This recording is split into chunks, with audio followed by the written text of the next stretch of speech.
Seperti biasa, sebelum lanjut video ini jangan lupa untuk subscribe dan juga nyalakan bel notifikasinya ya. Karena kalian tidak akan tertinggal yang masih menarik seputar One Piece hanya di channel Devil Nomi. Terus kan sebelum kalian komen, kalian tonton video sampai habis agar tidak ada informasi yang miss dan tersesat seperti Babang Zoro. Nah, seperti biasa, kali ini kita akan mereview untuk One Piece chapter baru yang sejujurnya ini satu chapter yang luar biasa sekali. Tepat seperti yang sudah kita prediksikan, seharusnya kita akan mendapatkan 3 chapter pasca arc yang luar biasa. Ingat, babak pertama Wano Kuni beres kita mendapatkan 1 chapter yang memperlihatkan keadaan Tis dan buah iblis baru dari krunya tersebut. Lalu beres babak kedua, kita mendapatkan 2 chapter juga yang Sabo nggak tahu kemana dan kisah tentang Rocks the CB. Dan sekarang beresnya babak ketiga Wano Kuni, kita pun mendapatkan 3 chapter, di mana 2 chapter lalu adalah menjelaskan Crossguard, lalu juga Rayleigh, Seraphim, dan SSG. Dan sekarang adalah Im dan Uranus yang, wah, banyak sekali nih yang ingin dibahas. Tapi sebelum itu, mari kita review dulu untuk chapter 1060 yang akan berjudul Impian Luffy. Di mana di chapter kali ini kita mendapatkan color split di mana seluruh kru yang sedang duduk bersama-sama yang menurut saya ini keren babi. Tenang dong, pasti buat fanboy Sanjay, soalnya Zoro dan Sanji ada di kanan kiri Luffy udah kayak sayapnya banget. Tapi apa mungkin sayapnya kayak gini ya? Atau mungkin jika ada Jinbei berubah jadi kayak gini, fanboy Sanji langsung pada emosi nih. Nah, chapter dimulai dengan keadaan di Thousand Sunny seperti biasa. Luffy dan Robin yang tidak percaya jika Sabo membunuh Raja Cobra. Di sini jelas Robin tahu lah ya, tujuan pasukan revolusioner itu adalah bangsawan dunia dan bukan para raja. Luffy yang seperti biasanya akhirnya meminta untuk pergi ke Alabasta pada saat itu juga. Tapi Zoro di sini merespon dengan sangat baik. Seperti yang tertulis, Raja Cobra sudah mati. Apa yang akan berubah jika kau pergi ke sana? Ha? Dan Vivi pun bahkan menghilang yang terakhir terlihat di Mary Joyce. Dan Luffy menjawab lagi, oke, mari kita pergi ke Mary Joyce. Dimana ternyata Karibau sama seperti sebelumnya, dia dikurung di dalam tong yang walaupun harusnya sih nggak dikurung juga aman lah ya. Gak mungkin kan dia bisa ngalahin officer topi jerami yang luar biasa. Dan Zoro mendebat lagi, itu markas mereka bodoh. Apa kau mau berencana untuk melawan markas besar dari Angkatan Laut? Dan Luffy menjawab, ya tentu saja. Jangan bilang kau takut Zoro. Dan Zoro menjawab lagi, sudah kubilang itu tidak akan mengubah apapun. Nah, yang menarik sebenarnya adalah Luffy ini udah jelas-jelas dia tentang pemerintah dunia sejak dahulu ketika di NES Lobby, dan bahkan dia pula sudah menentang Angkatan Laut di Marineford lalu. Jadi seharusnya untuk Luffy ini pada dasarnya dia udah nentang semuanya, bahkan dia udah nonjok Tenryubito di Sabondi lalu. Ini saya baca-baca komen kalian kayaknya pada puas banget ya waktu Luffy nonjok Tenryubito dahulu. Emang enak banget sih. Di sini pun kita melihat respon dari kru yang lain, dan Nami khawatir akan perasaan Vivi seperti apa dan berkata, baik, aku tidak tahan, di mana dia sekarang? Luffy dan Chopper pun berkata, ayo kita tolong dia sekarang, dan Zoro pun akhirnya menyanggah lagi. Hey Luffy, apa kau lupa apa yang S katakan kepadamu? Kita masing-masing punya petualangannya sendiri. Kecuali dalam keadaan yang sangat serius, kita harus tinggalkan dia hidup keinginannya, bukan? Dan Zoro pun berkata lagi, apa kau meremehkan Vivi? Kita semua tahu seberapa kuat Vivi ini. Ketika waktunya tepat, kita akan melawan siapapun yang menghalangi, tapi saat ini kita tidak bisa melakukan apa-apa. Jadi berhentilah berbuat menyebalkan. Dimana seperti biasa, Luffy, Chopper, dan Nami ngejek Zoro. Kata Luffy, kau ini seperti Oni atau Iblis. Kau adalah Onigashima. Ya, sebenarnya perkataan dari Luffy ini bukan ngejek sih, karena ya emang bener juga Zoro ini kan Iblis, Oni, Demon, Onigiri, dan yang lain-lain. Dan Chopper ngejeknya dengan Green Mom, Nami ngejek dengan Green Kaido. Aduh, ini Big Mom diubah jadi green karena Zoro kan hijau. Tapi yang kocak adalah, si nomor 4 ikut-ikutan ngejek Zoro. Dan Zoro pun merespon, diam kau nomor 4. Dan mereka ribut lagi. Yang aduh asli deh, kangen banget momen-momen kayak gini di kapal Thousand Sunny. Rasanya udah hampir 10 tahun kita tidak mendapatkan momen kayak gini lagi ya setelah terpisah dari Dressrosa lalu. Dan yang kerennya adalah di sini lagi-lagi Zoro dia mengambil alih posisi di saat Luffy tidak bertindak layaknya seorang kapten. Ya benar persis seperti kejadian Usopp dahulu di Water 7. Di saat sang kapten kelewat batas, Zoro lah yang akan maju menggantikannya. Lanjut, Robin Hood berkata lagi, dunia benar-benar dalam keadaan yang kacau ketika kita di Wano Kuni. Luffy ada nama lain yang sesuatu denganmu di koran ini. Apa kau ingin tahu? Dan Luffy pun menjawab, saya serahkan itu kepadamu, kecuali jika itu serius, maka katakan kepadaku. Dan Robin pun akhirnya akan menyimpan hal itu dahulu, mengingat banyak hal yang sudah terjadi di kepala kita. Ya, samalah seperti saya setelah baca chapter ini kayak, aduh gila banget nih, banyak banget yang bisa kita bahas. Tapi dari sini kita mendapatkan sesuatu yang menarik nih. Kira-kira apa ya yang Robin maksud terkait dengan Luffy? Yang akhirnya tidak langsung diomongkan kepada kita juga. Apa mungkin tentang awakening dari Nika? Atau ada nama lain seperti keadaan Bartolomeo dan Shanks yang muncul di koran tersebut. Kira-kira kalau menurut kalian apa nih? Dan inilah dia ketika Luffy bilang lagi Sabo tidak mungkin jika menjadi pembunuhnya karena Sabo adalah orang yang ingin membebaskan semua orang. Kami bertiga, Sabo dan Ace berjanji bersama-sama untuk mencapai mimpi kami dan aku akan... Ya, seperti yang kita tahu, akhirnya Oda lagi-lagi men-skip bagian ketika Luffy akan mengatakan mimpinya. Dimana yang menariknya adalah kita diperlihatkan reaksi dari semua kru. Zoro, Nami, dan Jinbei yang awalnya bingung dan berkata, what? Mungkin aneh kali ya ngedenger Luffy ngomong kayak gitu. Bahkan Sanji pun menyuruh Chopper untuk mengecek kepala Luffy, siapa tahu kepalanya terbentur sesuatu atau dia gila. Robin yang terdiam, tapi bukan terdiam dengan tanda seru, melainkan titik-titik doang. Entah nih, apa yang ada di pikirannya? Apa mungkin dia sudah tahu hal ini dari Sabo, atau mungkin dia familiar dengan perkataan Luffy? Dan Usopp berkata lagi, apa kau pikir sesuatu seperti itu memungkinkan? Dan Luffy pun menjawab, aku akan bisa melakukannya ya jika aku menjadi Raja Bajak Laut. Dan dijawab lagi, itu bukanlah sebuah pikiran yang muncul oleh orang normal. Dan Luffy pun bingung, saya belum pernah menceritakan ke kalian tentang ini. Dan Usopp menjawab, ya tidak masalah jika kau tidak menceritakan ke siapapun karena itu hal yang mustahil. Dan Luffy pun menjawab lagi, berarti saya cuma bercerita kepada Shanks, Ace, dan Sabo. Ya, seperti kita tahu sejauh ini memang hanya mereka lah yang mengetahui impian dari Luffy yang sama dengan Roger juga, seperti kata-kata Shanks pada relik dahulu. Dimana di sini pun Robin bertanya, lalu bagaimana reaksi mereka? Luffy menjawab, mereka semua tertawa, bahkan Shanks sampai mengeluarkan air matanya. Tapi ya itulah akhir dari impianku. Dimana terlihat Jinbei pun tertawa yang sampai air matanya keluar juga dan merespon, ya kita tidak bisa meresponnya seperti urusan orang lain kan. Dia ini kapten kita dan kita memiliki kapten yang sangat gila. Tapi kata-katanya di konotasi yang bagus ya, karena one hell of a captain yang Jinbei katakan. Dimana Chopper berkata, itu bagus Luffy, kau punya impian yang sangat baik. Dan Nami menjawab lagi, ya itu adalah sesuatu yang saya harapkan darimu. Yang banget gak sih, Nami ini emang udah paling ngerti dengan Luffy. Dimana Franky juga ikut berkata, untukmu yang ingin bermimpi seperti itu, minimal kau harus menjadi Raja Bajak Laut. Dan kita hanya tinggal satu road poneglyph saja menuju Loftel. Dan Robin pun menjawab, itu tidak mudah Franky. Satu yang terakhir tidak pernah dilihat dalam waktu yang sangat lama. Ya benar, karena terakhir terlihat di Pulau Fishman 25 tahun yang lalu saat Roger dan Oden ada di sana. Kira-kira prediksi kalian di mana ya road poneglyph yang terakhir?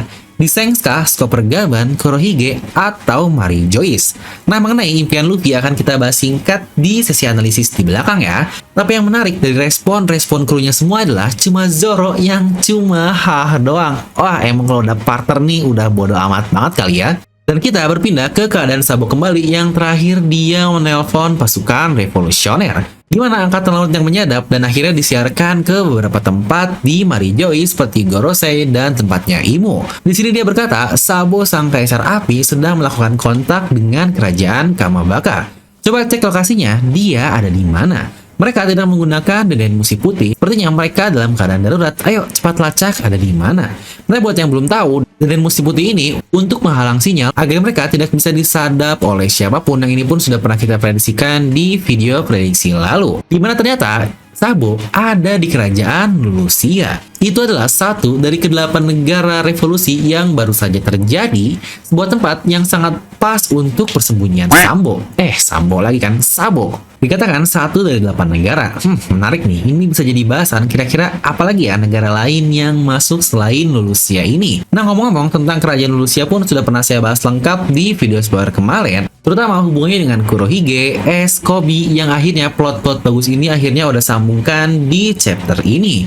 Dimana Gorosei pun merespon, begitu, sungguh pria yang tidak beruntung, atau mungkin ini adalah takdirnya. Di mana Sabo berkata, aku minta maaf atas apa yang terjadi, dan Iva pun menjawab, tidak apa-apa, kalau baik-baik saja, itu sudah sangat baik. Dan Sabo melanjutkan, Dragon-san, aku bukanlah orang yang membunuh Raja Cobra. Di mana sini kita perlihatkan pasukan revolusioner yang lain yang sudah tahu jika Sabo tidak mungkin melakukan hal itu. Tapi dilanjut lagi oleh Sabo, di Joyce, aku melihat sesuatu yang tidak dapat dipercaya. Di mana kita diperlihatkan lagi keadaan di sekitarnya, yaitu di kerajaan Lulusia, langit berubah menjadi gelap, seperti ada sesuatu besar yang ada di langit-langit mereka, di mana King Seki, raja di sana, dan Komane, sang putri yang sebelumnya diculik dan diselamatkan oleh Koby, mereka berkata kepada rakyatnya untuk mereka mati saja karena melakukan revolusi ini, dan rajanya pun berkata, kalian akan dihukum dengan sangat berat. Dan kembali ke percakapan Sabo yang tadi, di situ dia bilang, di dalam kastil, di tahta kosong tersebut. Tapi sebelum dia membereskan hal itu, ada yang berkata, Departemen Komunikasi, matikan deden musi tersebut, yang sepertinya ini adalah perintah dari Gorosei. Di mana Sabo pun melanjutkan, di tahta tersebut, di mana seharusnya tidak boleh ada raja dari dunia ini, dan belum selesai dia membereskan kalimatnya, di sini kita lihat Imu yang mencoret negeri Lulusia dari map, di mana deden musi dari pasukan revolusioner masih berbunyi. Apa yang kau maksud? Ada seseorang di tahta tersebut? Hei Sabo, kau tidak terdengar jelas. Jelaskan sejak awal apa yang sebenarnya terjadi. Dragon benar-benar marah kepadamu dan dia tidak ingin berbicara kepadamu lebih jauh. Hei Sabo, kenapa kau tidak berkata apa-apa? Apa kau takut konsekuensi dari perbuatanmu itu? Di mana ternyata percakapan mereka sudah terputus dengan kejadian yang luar biasa juga.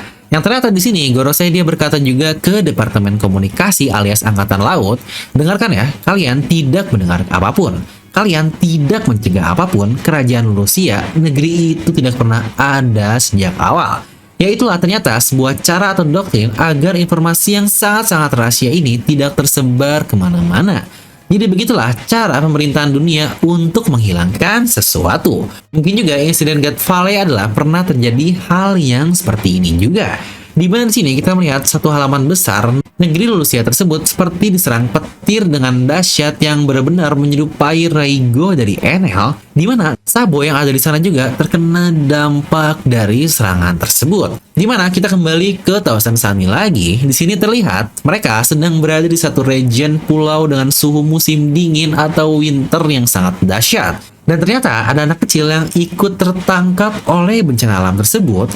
Dia ternyata adalah member dari Worst Generation, Jewelry Bonnet dengan bounty baru di 320 juta berry. Nah, seperti biasa, kita akan menganalisis secara singkat kira-kira apa ya yang terjadi di chapter ini. Dan seperti biasa, buat yang cuma butuh review saja, kan bisa langsung skip bagian ini ya. Yang tapi kalau dilihat-lihat dari komen kayaknya banyak juga ya yang malah butuh bagian analisisnya doang. Aduh, emang nih kalian ini mantap banget. Nah, sejujurnya banyak sekali yang muncul di pikiran saya setelah membaca chapter ini, yang mungkin bahkan bisa menjadi 3-5 video sendiri. Tapi oke lah ya, akan kita bahas singkat dahulu dan kita akan mulai dari akhir chapter. Yaitu, Luffy sudah berada di teritori pulau baru dengan suhu yang sangat dingin. Mungkin banyak dari kalian sudah tahu akan kemana arah pembicaraan ini. Ya, dimana prediksi saya, Luffy ada di pulau Yukiryu, atau dengan kata lain, markas dari Shanks. Kenapa? Mungkin secara singkat ini bisa terjawab dari saat mereka memilih log post di Wano Kuni dengan Kid dan Torao. Luffy yang kalah taruhan, dia mendapatkan rute ke arah Northeast, dan jika kita lihat dari peta dunia One Piece yang tidak official ya, karena ini dibuat oleh Claystake, yang mungkin juga kalian pernah lihat peta ini di videonya Ferry Irwandi, dimana ini adalah bentukan aslinya Wano Kuni ternyata benar-benar berada di dekat Calm Belt seperti yang Lau visualisasikan. Tapi di map itu terletak di atas ya, tinggal kita tukar saja arahnya, dan boom, Luffy pergi ke Yukiryu Island dengan arah ke Northeast, sebuah pulau yang diperkenalkan di chapter 234 lalu dengan suhu ekstrim dingin seperti yang kalian lihat. Apakah ini memungkinkan? Ya, mari kita tunggu saja untuk chapter selanjutnya. Tapi yang menarik, Luffy, Chopper, dan Bonnet sepertinya terpisah dari kapal ya. Kebiasaan nih, mereka bakal berpencar lagi di sebuah pulau baru. Lalu pembahasan selanjutnya adalah, kira-kira impian Luffy ini apa sih? Hal menarik yang kita dapat di sini adalah impian Luffy ternyata ada sangkut pautnya walau tidak secara langsung dengan Raja Bajak Laut. Makanya Luffy selalu bilang ingin menjadi Raja Bajak Laut karena itu adalah salah satu cara untuk menggapai impiannya tersebut. Bahkan Frankie bilang, ya itu adalah hal minimal jika kau sudah menjadi Raja Bajak Laut. Tapi apa sih sebenarnya impiannya sampai-sampai semua orang pada tidak percaya dan bilang jika itu sangat mustahil. Bahkan dulu saja Shirohige berkata impian Roger ini sangat kekanak-kanakan. Hal simpel yang bahkan kepikiran oleh Luffy ketika masih bocil, kira-kira apa ya yang bahkan sampai sekarang belum ada tunjukkan yang menurut saya pasti jawabannya bakal sangat simpel sekali. Yang sejujurnya tentang ini pun sudah pernah saya buatkan video sendiri tentang impian dari Luffy, tapi ada satu komen menarik nih yang saya temukan yang bilang, jangan-jangan bang, kalau Luffy ingin bertualang ke luar angkasa dan bikin pesta besar di luar angkasa tersebut. Ya mungkin jika secara sekilas ini terkesan mengada-ngada, tapi Oda bahkan pernah menunjukkan luar angkasa juga kan, alias bulan melalui God Enel. Yang fitnya pun masih belum jelas kira-kira apa sih yang Oda bangun dengan membuat bulan atau Fairyfar tersebut. Dan luar angkasa itu jelas kekanak-kanakan banget, sama seperti kata-kata Shirohige kepada Roger dahulu yang kira-kira memungkinkan gak ya? Kira-kira kalau menurut kalian yang impian paling bocil tapi mungkin gak kepikiran, tuliskan ya di kolom komentar. Nah maka dengan Luffy mengatakan impiannya ini, semua kru Luffy sudah tahu tentang impian sebenarnya sampai di akhirnya yaitu Jinbei. Jangan lupa, Yamato pun tahu impian dari Luffy, maka sudah jelas lah ya jika Yamato ini sudah menjadi nakama dari topi jerami. Dan bahasan analisis terakhir singkat kita adalah tentang Imu dan Uranus, yang wah ini gila banget sih. Yang notabene kejadian tersebut terjadi secara real time alias instan banget. Sabo dia masih nelpon dan belum selesai aja, dia langsung kena hukuman dewa dan hilanglah satu negeri. Senjata yang dapat menghilangkan satu negeri hanya dengan satu serangan saja. Bukankah itu tepat seperti perkataan Crocodile tentang Ancient Weapon Pluton? Sebentar, apa itu Pluton ya? Tapi kan katanya Pluton ada di Wano Kuni. Ya memang yang paling memungkinkan jika itu adalah Uranus.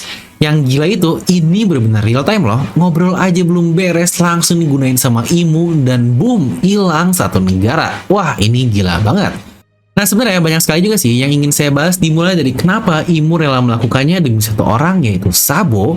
Apakah dia tahu tentang keberadaannya? Dan jika dia bisa dengan mudah seperti itu, kenapa dahulu Ohara harus dengan Buster Call yang notabene biasa saja? Padahal dia punya cara yang lebih instan. Kenapa harus mudah jika ada yang sulit? Yoho. Dan jika kalian perhatikan, perlakuan Imu ini persis sekali seperti apa yang Enel lakukan di Skypiea lalu.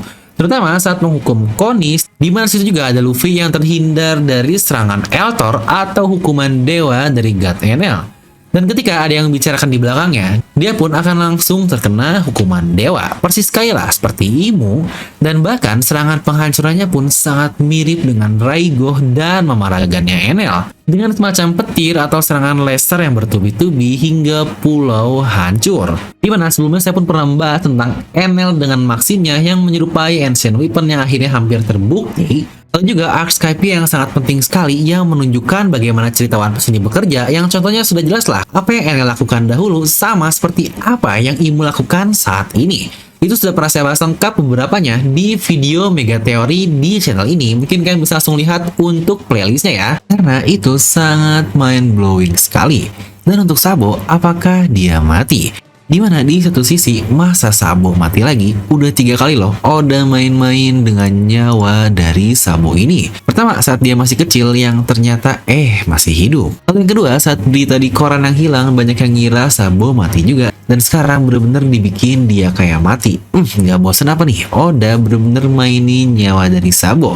Tapi sulit sih jika dilihat dari sisi subjektif, kayak nggak mungkin Sabo mati begitu saja. Tapi kalau kita lihat dari sisi objektifnya, dia ini diserang semacam Ancient Weapon yang kalau selamatkan, wah gila banget. Kalau menurut kalian kira-kira gimana nih? Nah, dan kita langsung masuk ke sesi terakhir dari video ini, yaitu pendapat saya pribadi mengenai satu chapter ini. 1060. Wah, gila banget sih. Banyak banget yang bisa dibahas, tapi bertahap lah ya, satu-satu. Ya bener lah, seperti perkataan Tante Robin di chapter ini, kita juga otaknya udah pusing karena banyak sekali berita yang masuk. Tapi overall, ini chapter yang gila banget. Jadi akan saya beri nilai 9,5 dari skala 10. Terutama momen kebersamaan topi jerami di Sunny yang wah kangen banget guys. Nah, info penting juga, minggu depan tidak libur ya. Nah, lalu karena kita juga sudah berada di hari-hari menuju perilisan dari Movie Red, terutama siapa nih hayo yang dapat fan screening buat nonton premiere di Central Park Jakarta besok tanggal 17 dan 18 September. Asik, kita bisa nobar nih ntar di sana. Dan buat yang dapat premier, rilis resminya akan ada di tanggal 21 Rabu depan ya. Dan buat yang bingung, aduh pakai outfit apa ya buat nonton yang biar terkesan stylish dan keren abis, kami dari Dynamers akan merilis outfit spesial edisi Movie Red yang tersedia terbatas banget, hanya ada 30 pieces saja. Lah bang, kenapa sih harus terbatas? Ya iya dong, masa kamu mau sih pakai outfit samaan di bioskop nanti kan? Aduh, malu banget. Nah, dimana untuk tease-nya sendiri atau kaosnya adalah desain dari Uta yang menjadi highlight utama di movie nanti dengan harga di 156.000 saja. Ingat, ini limited edition loh, cuma 30 pieces doang. Dan di edisi spesial juga kali ini akhirnya kami merilis non kaos, yaitu Gizmo, ada topi, imani, dan lanyard yang kece ini untuk menambah variasi outfit kalian. Dan untuk pembeliannya masing-masing bertotal 200.000, tapi dengan bundle Gizmo ini kalian cukup bayar 150.000 saja. Ingat lagi-lagi, ini cuma terbatas untuk 30 pembeli saja loh. Telat dapat, ya nggak akan produksi lagi, sayang sekali. Jadi siapa cepat, dia dapat. Belum selesai juga. Buat yang mau, bang gue mau dua-duanya dong, kaos sama Gizmo gimana nih? Nah, ada juga paket bundle all item, dimana kalian akan mendapatkan lengkap untuk outfit nonton kalian nanti dari topi, kaos, lanyard, imani, dan plus box Poneglyph Mystery ini. Kalian cukup bayar 280.000 saja, dan bundle ini hanya untuk 5 pembeli pertama saja. Ingat, ada 30, ini benar-benar cuma untuk 5 orang doang pokoknya yang dapat bundle ini. Nah, buat kalian yang udah tertarik banget, tunggu tanggal rilisnya ya di Instagram dnm.merch. Awas telat dikit nggak akan kebagian loh. Atau buat kalian yang nonton video sampai akhir ini, kalian mendapatkan bocoran nih. Pembelian hanya bisa dilakukan melalui Tokopedia. Dan produknya sudah ada di Tokopedia dengan klik link yang ada di deskripsi video ya. Kalian bisa langsung wishlist atau masukin keranjang biar dapat notifikasi ketika barang sudah siap. Jadi nggak akanlah keburu habis saat launching nanti. Ingat, siapa cepat, dia yang dapat. Semoga kurirnya buat lebih kuma ya, biar terreport langsung sampai. Nah, jadi itu untuk video kali ini. Kalian bisa langsung tuliskan dapat kalian di kolom komentar di bawah. Dan seperti biasa, semoga kalian terhibur dengan video ini. Like aja kalau kalian suka, dislike aja kalau suka. Jangan lupa untuk subscribe dan juga share ke teman kalian. Gue Develop pamit, and I'll see you guys next time.